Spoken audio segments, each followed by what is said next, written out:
125 years ago today, a man had a vision.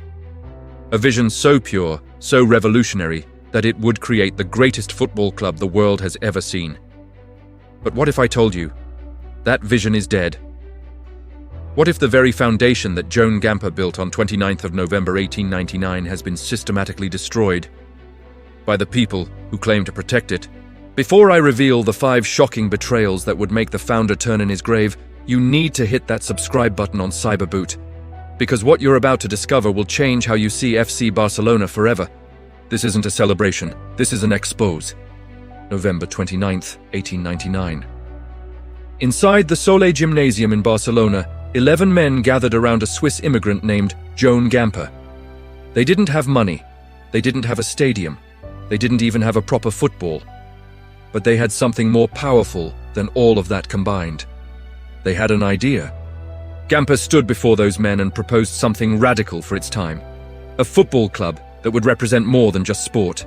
A club that would embody culture, community, democracy, and freedom. A club owned by its members, not by millionaires or corporations. That meeting lasted just a few hours. But from that tiny room in Barcelona, a phenomenon was born that would span 3 centuries. 5 continents and touch billions of lives. Football Club Barcelona, the only club in world football where the crest reads, Més que un club, more than a club. But here's what they don't tell you in the history books. Here's what the modern Barcelona doesn't want you to know. Joan Gamper died in 1930 under tragic circumstances. Some say the pressure of keeping his vision alive broke him. And if he could see what Barcelona has become in 2025, the financial chaos, the broken promises, the sold soul, he might just die all over again. Welcome to Cyberboot. I'm your host, and today, on the 125th anniversary of Barcelona's founding, we're not celebrating, we're investigating, we're exposing, and we're asking the question that no mainstream media outlet has the courage to ask. Has modern FC Barcelona committed the ultimate betrayal against its founder? To understand the betrayal, you first need to understand the purity of Gamper's original vision. Joan Gamper wasn't just a football enthusiast, he was a revolutionary. In October 1899, he published an advertisement in a local sports magazine called Los Deportes. The ad was simple. It read, "Our friend and partner, former Swiss champion Joan Gamper, wishes to organize football matches in Barcelona. Anyone interested should come to the offices of this magazine on Tuesday or Friday between 9 and 11 p.m. 22 people responded. On November 29th, 11 of them met at the Soleil Gymnasium and officially founded FC Barcelona. But here's the critical detail that defines everything. Gamper structured the club as a members' association. No single owner, no corporate control. Every socio, every member, would have a democratic vote in the club's future. This was radical in 1899. Most clubs were owned by wealthy industrialists or aristocrats, but Gamper believed football should belong to the people. And for the first 3 decades, that vision nearly collapsed multiple times. The club faced bankruptcy repeatedly. And every single time, Joan Gamper reached into his own pocket and saved it. He didn't loan money to the club, he gave it. He sacrificed his personal wealth because he believed in something bigger than himself. In 1908, Barcelona was on the verge of dissolution. Gamper personally funded the club's survival. In 1910, the same thing happened. Gamper again stepped in. By the time of his tragic death in 1930, Joan Gamper had saved FC Barcelona from extinction 5 separate times. 5 times, he chose the club over his own financial security. 5 times, he proved that Barcelona was built on sacrifice, dignity, and honor. Now, let me show you how that legacy has been systematically destroyed. Betrayal number 1. The financial abyss. When Joan Laporta returned as Barcelona president in 2021, he inherited a club in financial ruin. The debt? 1.35 billion euros. To put that in perspective, that's more debt than the GDP of some small nations.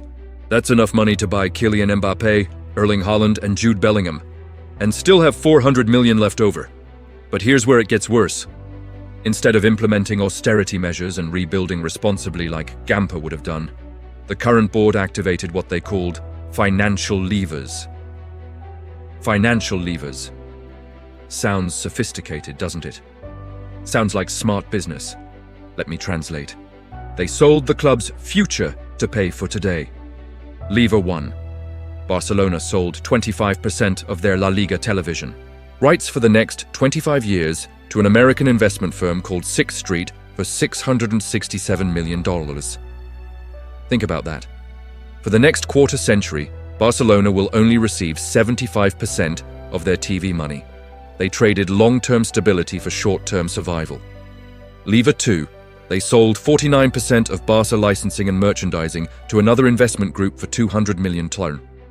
That's half of their merchandising revenue gone forever. Lever 3. They sold 24.5% of Barça Studios, their media production arm, for $100 million. Joan Gamper saved Barcelona 5 times by sacrificing his own money. The modern board is saving Barcelona by sacrificing the club's financial independence for the next generation.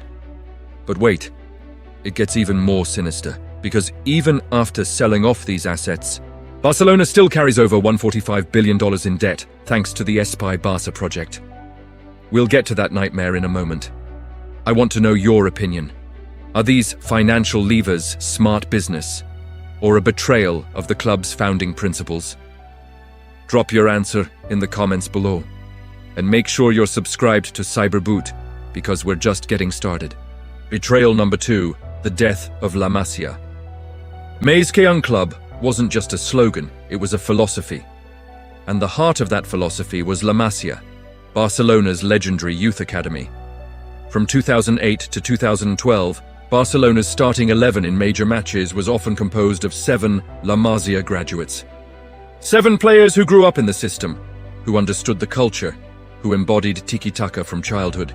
In Xavi, Iniesta, Puyol, Piqué, Busquets, Pedro, Messi. That era produced arguably the greatest club team in football history. And they did it by staying true to Gamper's vision of developing local talent and building from within. But here's the betrayal.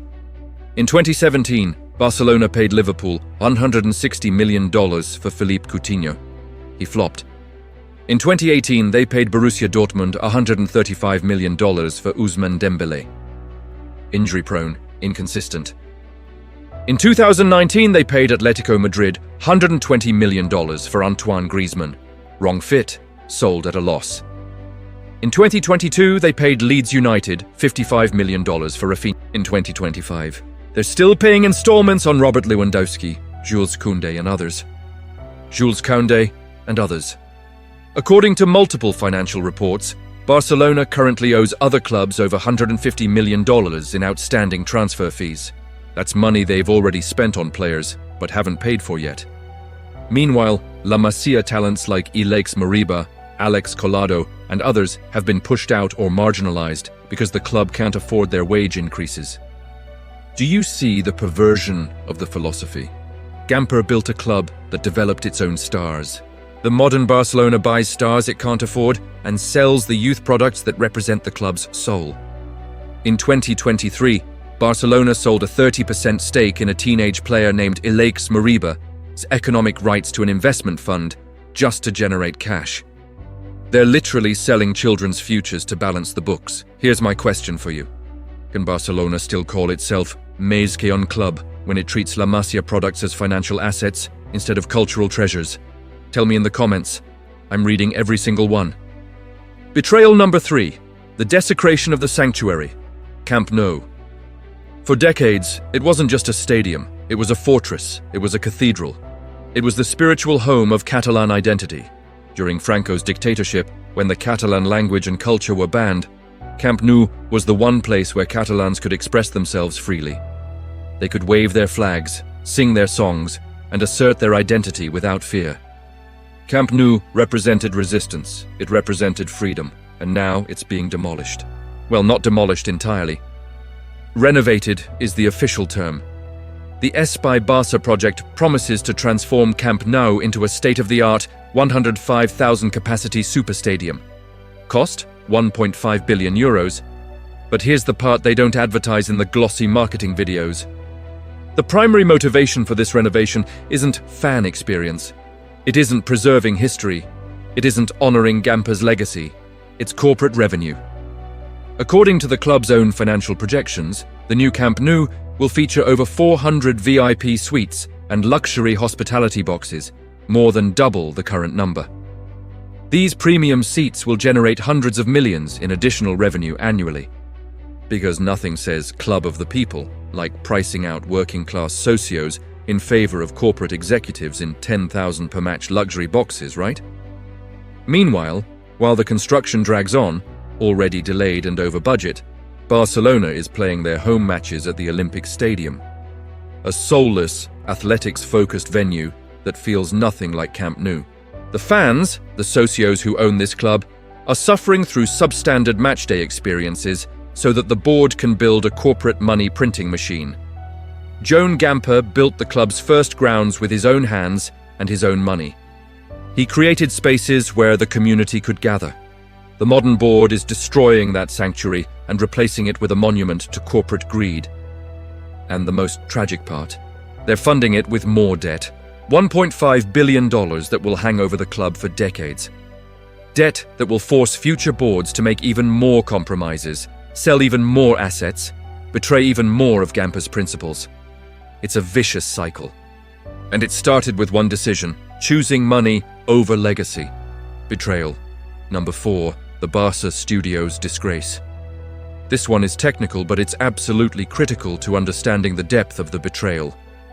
Barça Studios is the club's media production and content creation subsidiary. It produces documentaries, behind-the-scenes content, and digital media. Essentially, it's Barcelona's storytelling arm. The department responsible for preserving and sharing the club's history and culture.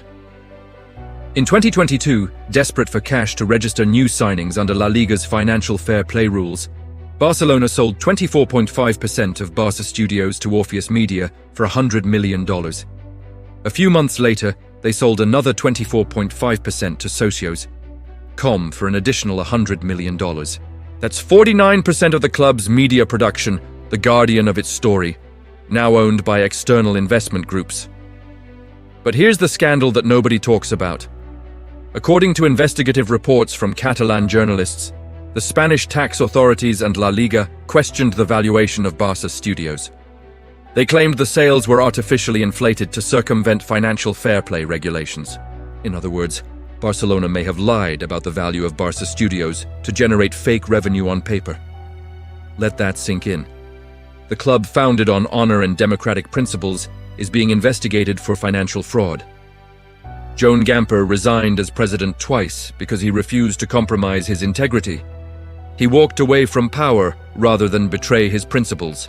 The current board sold nearly half of the club's storytelling division to questionable buyers, possibly lied about its value, and used the money to register players they couldn't afford. This isn't just financial mismanagement.